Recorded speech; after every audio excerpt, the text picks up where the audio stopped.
Europe 1. Le talent de la France bouge. Vous êtes l'un de nos talents ce soir, Adrien Pelligri. Vous avez 26 ans, vous avez grandi à Paris, vous avez fait une école de commerce qui s'appelle l'ESSEC, une très belle école de commerce. Et juste après la fin de vos études, vous avez monté votre première entreprise. Oui, exactement. Ouais. En fait, moi, pendant mes études, je suis tout de suite tombé dans l'entrepreneuriat. J'avais déjà monté des projets étudiants. Donc, une fois mon diplôme en poche, j'ai pas hésité une seconde et puis j'ai pu monter ma première entreprise avec un camarade de promo. Donc, cette entreprise, elle s'appelle toujours Swile.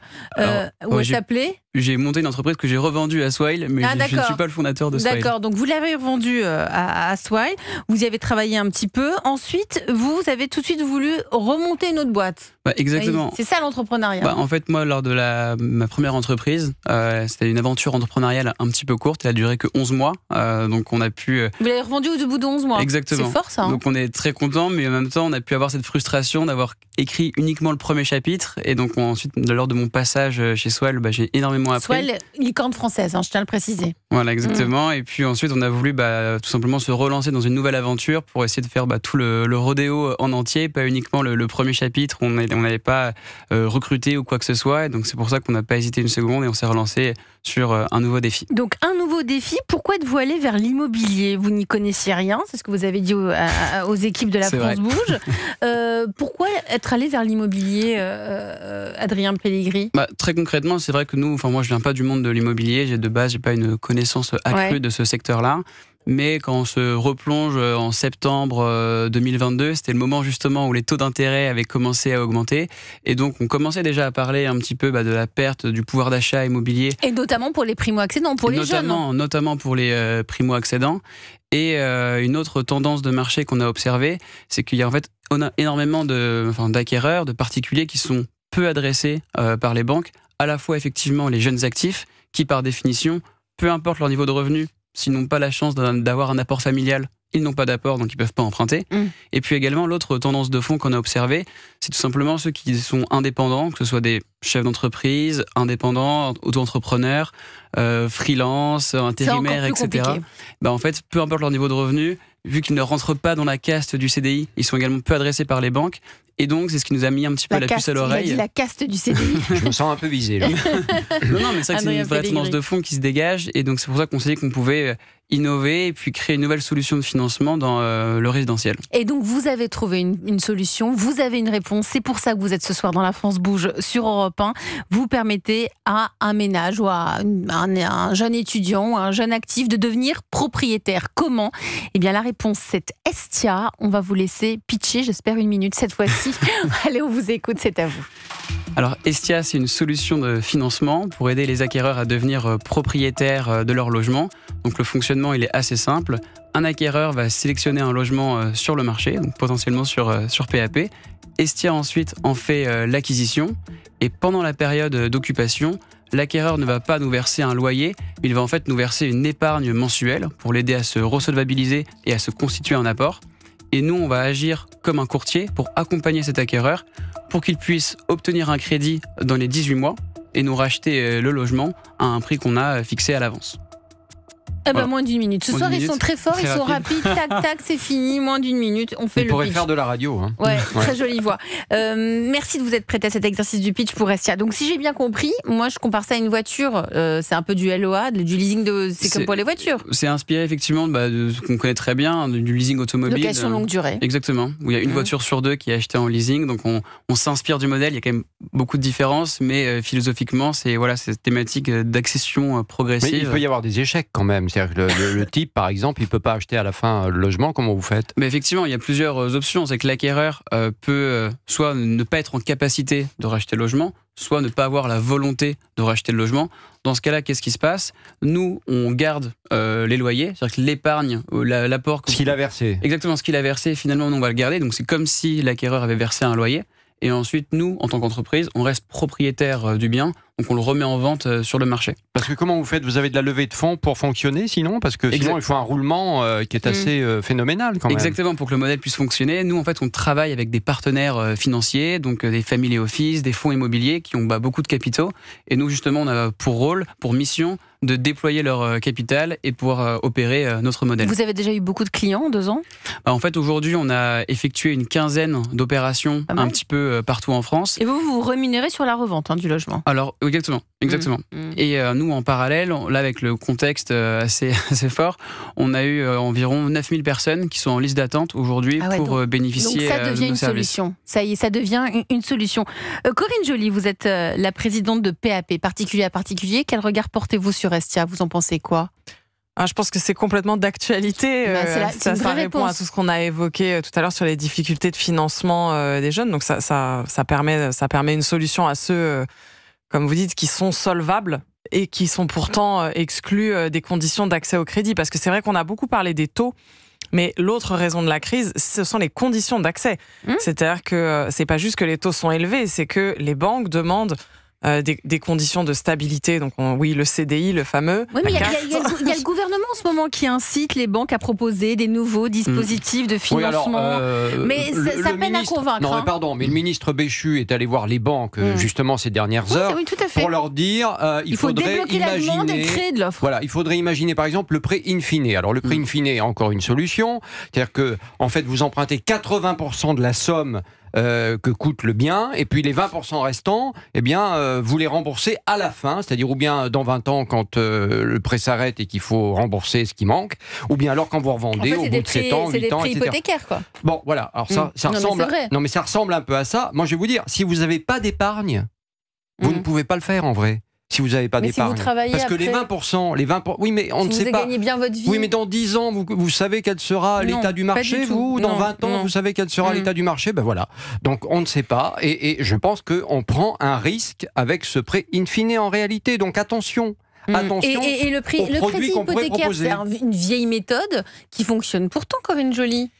Il y a plein de méthodes. Alors là, on en a des nouvelles. Elles sont très séduisantes. Il y a plein de méthodes. C'est vrai qu'en ce moment, on travaille beaucoup sur le montage financier. Il y a aussi, je vais citer dans les innovations qui se développent en ce moment du côté du logement social, il y a le bail réel solidaire, qui est une autre variante où on achète le bâti, mais où en fait on loue le terrain. Donc ça permet quand même d'acheter à 40% moins cher environ. Et puis, dans les autres solutions qu'on voit beaucoup les promoteurs travailler, il y a l'achat en nue propriété. Donc, c'est vrai qu'on sent qu'en ce moment, on est dans une phase d'innovation financière. Et le gouvernement essaie il veut redonner du pouvoir d'achat. Donc, le gouvernement cherche un électrochoc là, pour désengorger tout ça. Il ne faut pas oublier que si vous regardez le comportement, vous avez parlé du changement des comportements des jeunes, on peut discuter toutes ces innovations, mais à mon sens, ce qui est surtout en train de se passer, c'est une évolution de la géographie de la France. Et on a parlé tout à l'heure de la baisse des prix de Paris et de l'Île-de-France. Tout à fait. Et en fait, la première chose que les jeunes font,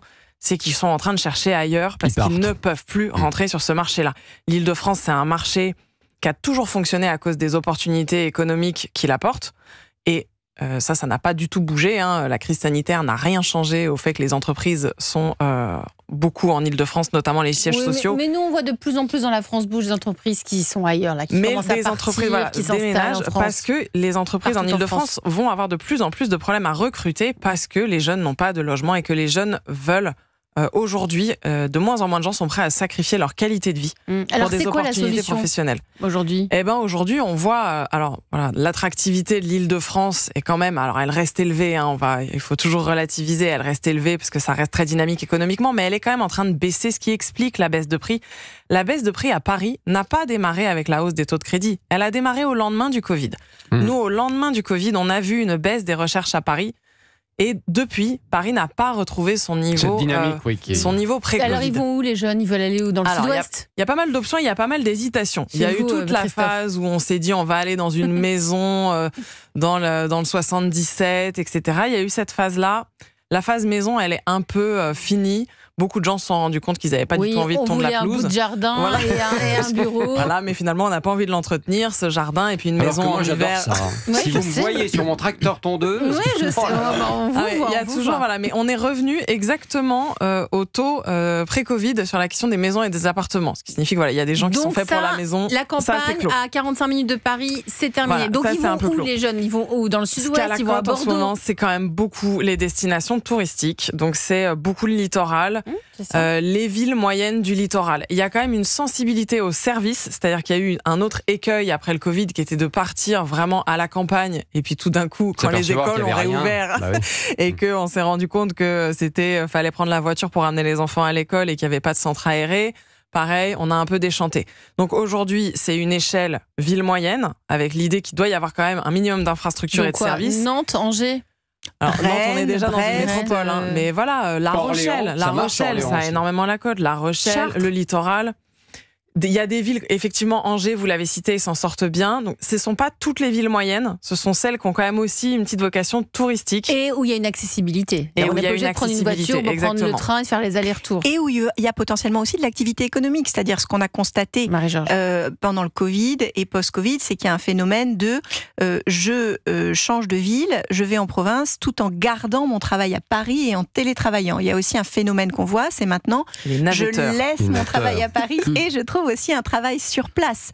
Mais Donc beaucoup il y a de gens aussi... qui viennent 2 jours par semaine à Paris aussi, et qui font des allers-retours comme ça en permanence. Mais regardez, même le fils d'Anne Hidalgo a annoncé qu'il prenait la poudre d'escampette. Il quittait Paris, direction la montagne. Moi, j'étais pas au courant. L'envie de respirer, ma chère. Même le fils d'Anne Hidalgo qui quitte Paris, alors C'est là... vous dire, c'est vous dire. C'est dire. En tout cas, la profession bancaire, à la demande du gouvernement, elle a accepté de mettre en place, là, jusqu'à la fin de l'année, jusqu'à la fin 2024, une sorte de guichet de réexamen des demandes de crédit immobilier qui ont été refusées. Donc, il y a des efforts qui sont faits, il y a quand même des petites solutions qui sont en cours.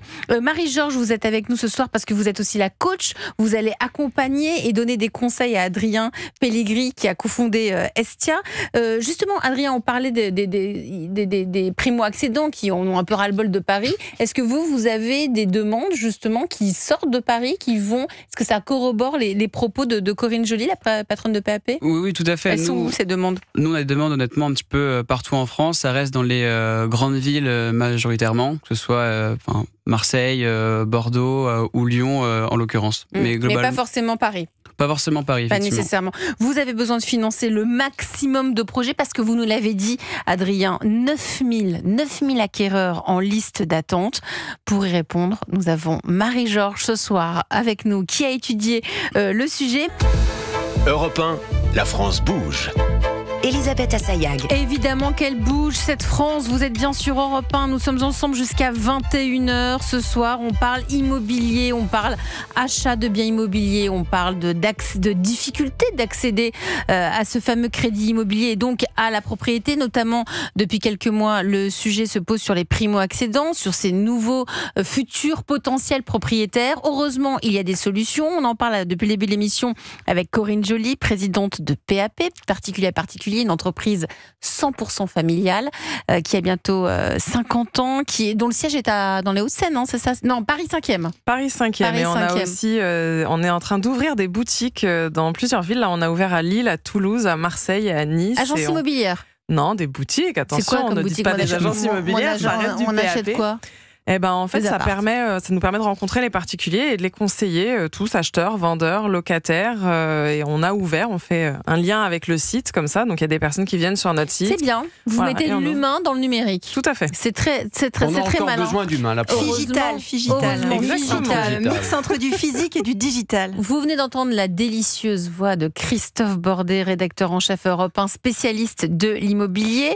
Marie-Georges, qui est la coach de ce soir, directrice exécutive conseil en développement durable France et Benelux pour le cabinet Accenture, qui a elle-même monté sa boîte. C'est aussi pour ça qu'elle est là, parce qu'elle sait ce que c'est que la vie d'entrepreneur. Et notre pépite de ce soir, c'est Adrien Pellegri, qui est le cofondateur d'Estia. Adrien est venu nous raconter ce qu'était Estia. C'est une des solutions pour aider ces jeunes, ces primo-accédants, pas forcément des jeunes, parce qu'on peut être primo-accédant au-delà de 30 ans évidemment, mais pour accéder à la propriété. Comment? Grâce à la location longue durée. Au bout d'un certain temps, vous avancez on vous paye on paye un loyer et au bout d'un certain temps, on a la possibilité d'acquérir le bien. C'est bien cela? Exactement. Oui. Sauf que vous avez 9000 acquéreurs en liste d'attente. C'est aussi pour ça que vous êtes là ce soir. Donc je me tourne vers Marie-Georges pour les précieux conseils du soir. Europe 1. Le réseau La France bouge. Marie-Georges, ça vous a plu ce projet? Ça m'a un beau beaucoup projet plu. sociétal. Ça m'a beaucoup plu. Donc d'abord Adrien, franchement, un grand bravo parce qu'il y a une belle expérience utilisateur. Quand on va sur le site, on regarde la petite vidéo de 2 minutes et on comprend tout de suite à qui ça s'adresse. Et on a beaucoup parlé, Elisabeth, des primo-accédants, des jeunes actifs, etc. Mais j'ai beaucoup aimé la présentation du cas du retraité. Parce que quand on est retraité, qui est sur le site, quand on est retraité, on peut pas non plus avoir de crédit. Et pourtant, on a besoin d'un logement. Et donc ça, j'ai trouvé ça aussi très intéressant comme marché et comme potentiel de marché. Le marché des seniors, je pense que c'est majeur. Mais complètement. Avec évidemment l'augmentation du nombre de seniors. Il n'y a plus de crédit, avec la mutuelle, la elle volonté est de rester nulle. Enfin, chez c'est soi. très compliqué. Oui, exactement. Donc c'est aussi sur ce marché-là, je trouve que c'était très intéressant. Et ensuite, j'ai fait une simulation. Ça m'a pris 10 minutes. Alors j'ai mis un faux nom, un faux prénom, etc. Mais je voulais voir, je voulais aller au bout de l'expérience. Si vous voyez, et en fait, Marie J, en fait, c'était elle. C'était moi. On peut, en remplissant un questionnaire en 5 minutes, on a tout de suite une simulation du type de bien qu'on peut acheter. On peut télécharger l'annonce et voilà. Donc j'ai trouvé ça vraiment formidable. Donc bravo pour ça. Très simple. Vous avez cherché quoi alors? C'était quoi votre profil? C'est intéressant d'ailleurs par rapport à ce qu'on disait. Je m'étais mis en province. Je m'étais mise à la campagne et donc je cherchais un logement à la campagne. Alors, il en ressort quoi? J'ai une question, 2 questions. D'abord, et dans le micro, c'est encore mieux. Est-ce qu'il y a un barrage sur « je suis un propriétaire », en fait, je veux vendre à un particulier. En fait, tout d'un coup, on me dit, bah non, vous vendez à Estia. Est-ce que ça pose problème? Est-ce que le fait d'être une start-up qui a 1 an, ça peut-être... Est-ce qu'il y a une exclusivité à avoir? Non, je veux dire, est-ce que les propriétaires sont d'accord pour vendre à Estia? Ah oui, d'accord. Plutôt que vendre à en gros, est-ce qu'Estia est rassurant? Exactement. Est-ce que vous êtes rassurant? Ouais. En fait, c'est une très bonne question. Et en fait, c'était en général très apprécié par les vendeurs pour une raison assez simple. Vu comme on l'a dit, on est dans un marché qui est à la fois légèrement baissier, mais surtout illiquide, puisqu'il y a de moins en moins d'acheteurs. Nous, en fait, concrètement, c'est pas Estia directement qui achète les logements, c'est nos partenaires financiers, donc des fonds immobiliers. Et donc, concrètement, nous, on achète sans conditions suspensives les logements. Donc, c'est extrêmement rassurant pour les vendeurs. C'est-à-dire que si j'ai un bien à vendre, je passe par Estia, on va pas attendre des semaines le temps d'obtention du crédit. Vous me l'achetez directement. Exactement. Et donc, nous, si on a besoin d'argent urgemment, c'est pas mal. Et donc, on voit presque le cas inverse, où en général, c'est des vendeurs qui veulent vendre depuis quelques semaines, plusieurs mois parfois. Et au final, il y a un acheteur qui est intéressé, et puis il a un refus de crédit. Et donc, le vendeur doit recommencer un nouveau process de remise en vente dans un marché qui est un petit peu anxiogène, qui peut être potentiellement baissier. Donc, nous, au contraire, lorsqu'on approche un vendeur et qu'on lui dit qu'on peut acheter sans conditions suspensives, ça permet pour un acquéreur presque de mettre le dossier au-dessus de la pile si jamais il y a de la compétition sur un même bien. Vous prenez aussi la maison qui est en vente depuis 4 ans au fin fond de la campagne et donc personne ne veut? Alors, effectivement, non. Parce qu'effectivement, nous, en tant qu'entreprise... Il y a des critères, évidemment. Bien sûr, quel type de bien? Alors, nous, effectivement, on a un double enjeu. C'est à la fois scorer l'acquéreur pour comprendre pourquoi il ne peut pas emprunter à l'instant T et pourquoi il serait en mesure d'obtenir un crédit dans les 18 mois. Et d'autre part, effectivement, on va également scorer l'actif, le bien, pour s'assurer... Scorer, c'est-à-dire qu'on va évaluer notamment la valeur vénale du bien. S'il y a un bien qui est vendu 200 000 euros, avant de l'acheter 200 000 euros, nous, on veut s'assurer qu'il vaut réellement les 200 000, qu'il n'y ait pas de loup, quoi que ce soit. Bien sûr. Mais vous avez 9000 personnes en liste d'attente. Donc, pourquoi vous ne pouvez pas servir cette demande-là? C'est que nous, dans notre modèle, on est amené à acheter les logements. Donc, on a besoin de capitaux pour pouvoir déployer massivement notre modèle. Donc, il y a besoin d'argent. Exactement. Et donc nous aujourd'hui, quand on s'est lancé, forcément le plus difficile, c'est faire les premières transactions, de convaincre et d'embarquer des investisseurs lorsqu'on a seulement un PowerPoint, une présentation et pas forcément une dizaine d'acquisitions réalisées à date. Et là aujourd'hui justement, on va rentrer un petit peu dans cette deuxième phase où là aujourd'hui on a mené une 15aine d'acquisitions partout en France. On a déjà eu les premiers achats qui sont intervenus, notamment le retraité que vous évoquiez au début, ce qui nous permet justement aujourd'hui d'être crédible vis-à-vis des fonds immobiliers pour pouvoir lever des dizaines de millions et multiplier les projets immobiliers. Est-ce que, par exemple, un partenariat avec un acteur de l'immobilier, donc avec des agents immobiliers ou avec des acteurs de la désintermédiation comme PAP, serait possible? Parce qu'aujourd'hui, quand on va, par exemple, sur un site d'agence immobilière en ligne, on va vers un modèle de plus en plus d'intégration de services. Donc, en fait, vous trouvez un bien et potentiellement, vous avez la solution de financement qui va avec.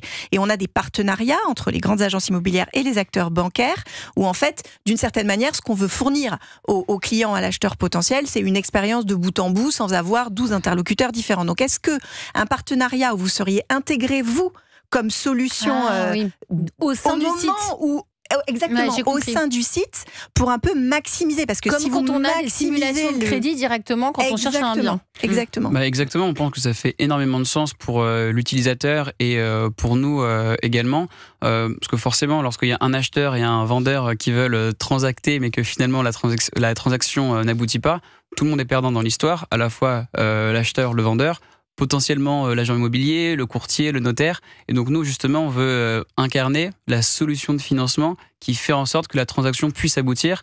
Et donc nous, ça fait sens, évidemment, de pouvoir échanger et collaborer avec des intermédiaires, que ce soit des agents de la désintermédiation, des agents donc ou des courtiers, notamment, qui parfois sont sans solution face à des banques qui prêtent de moins en moins. D'ailleurs, je trouve que vous iriez très bien ensemble. Je le vois très bien. En fait, je vois très bien un prix d'achat. À quel niveau ? Donc je joue les marieuses uniquement sur le plan professionnel. Le reste ne nous regarde mais pas. pour dire que vous avez tous les deux un très beau projet sociétal, parce que le projet d'Estia, c'est vraiment rendre la propriété accessible. PAP, vous êtes une entreprise familiale avec des valeurs. Je trouve qu'il y a, quelque... Je dis ça, je dis rien, mais il y a peut-être des choses à faire. Corinne Joly. Là, j'étais en train, pendant que je vous écoutais, j'étais en train d'essayer de le visualiser. Et j'arrive assez bien à le voir parce qu'on a des annonces. Donc, effectivement, vous pouvez déjà toute la partie scoring, on a les infos pour que vous puissiez la faire. Et donc, vous pourriez dire, par exemple, ce bien-là, là, il est proposé à 200 000 € ou tant en leasing, exactement comme pour les voitures. Voilà. Soit vous l'achetez, soit vous faites. Si jamais il y a des fiançailles professionnelles, vous nous avertissez quand même. Vous nous allez mettre en avant. Vous sera invitez invité. au On lancement. sera à l'origine, quoi. On sera by Europe 1, la France bouge. Voilà. C'est important. Donc, il y a des solutions. Il y a des solutions. Il y a Marie-Georges. même, je pensais à autre chose, mais je ne sais pas si c'est pertinent. Mais vous êtes un modèle qui répond à un besoin auquel les banques classiques ne peuvent pas répondre. Les banques, il y a quelques années, elles ont été disruptées par les pure players. On appelle les pure players, qui sont la banque 100% en ligne. Et donc, qu'est-ce qu'elles ont fait, les banques ? Elles se sont toutes mises à créer leur propre banque en ligne, sous forme d'une filiale, voire à racheter des pure players de la banque en ligne, parce qu'elles n'étaient pas capables d'opérer le service. Je me dis qu'avec la demande ministérielle faite aux banques d'aller chercher de récupérer des clientèles les crédits différentes, pas standards, plus fragiles, etc., pour les intégrer, est-ce que vous pourriez pas être cet acteur qui fait à leur place ? Parce qu'une banque classique, adresser ce marché-là seule, elle ne saura pas le faire parce que c'est pas son modèle de fonctionnement habituel. En revanche, peut-être passer par vous pour le faire, ça peut peut-être avoir du sens. Moi, je suis tout à fait d'accord avec ce que vous venez de dire, et c'est aussi, nous, évidemment, le constat qu'on fait. Et on pense que, justement, nous, on n'a pas cette posture de vouloir remplacer la banque directement, mais on veut justement être un outil, une solution pour aider les banques, justement, à adresser une clientèle. Donc, c'est un complément aux banques. Oui, absolument. Dans ce sens-là aussi, on peut le voir comme ça. Nous, on le voit très concrètement, et le paradoxe qu'on peut voir sur le marché, c'est que nous, il y a des banques, des banquiers qui nous envoient directement des dossiers d'acquéreurs, où le banquier nous dit c'est un super dossier. Aidez-nous à faire quelque chose. Dans 12 mois, je le finance avec grand plaisir et je suis prêt à payer cher pour le récupérer parce que c'est un super dossier. C'est une solution aussi pour les banques. Absolument, parce que les banques, pour qu'elles créent ça, vous voyez, ça marche pas avec le modèle bancaire actuel. Et c'est ce qui que vous répond à un certain nombre de contraintes. Tout est en train on est en pleine transformation aussi pour répondre à toutes ces problématiques avec des startups comme